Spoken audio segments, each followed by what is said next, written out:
Hello అందరికీ, morning అయితే lunch అందరికీ పెట్టేశానండి. ఆ తర్వాత ఈరోజు నేను ఏంటి లంచ్ ప్రిపేర్ చేశానో అదైతే మీకు చూపిస్తానండి. అంతకంటే ముందు మీకు ఒక విషయం చెప్పాలనుకుంటున్నాను. మొన్న నేను చేసిన వంకాయ రొయ్యలకి వంకాయ తోటి కలిపేసి రొయ్యలు ఎవరు చేయరు అని చాలామంది చెప్పారు. ఆ తర్వాత మా అక్కకు కూడాను ఒక 3-4 మెంబర్స్ ఎవ్వరూ వంకాయతో వండుకోము, మీ సిస్టర్ ఏంటి అలా వండారు అని చెప్పారట.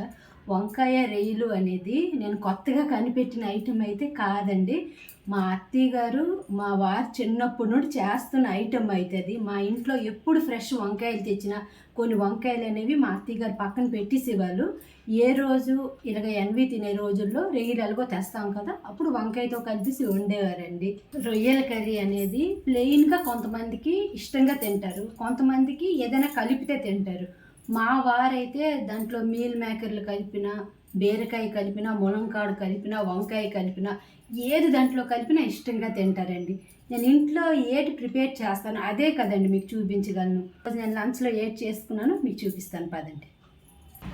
పిల్లలకైతే ఫ్రైడ్ రైస్ ఉంటే చాలండి, వాళ్ళు క్యారేజ్ ఎత్తేగా అంతకు మిగిలింది.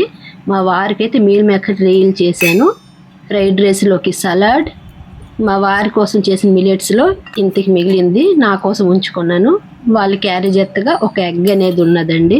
మా వారికి డైలీ ఆకుకూర అనేది ఉండాలి, అందుకే తోటకూర పప్పు అనేది చేశాను మిల్లెట్స్తో పాటు ఆయనకి.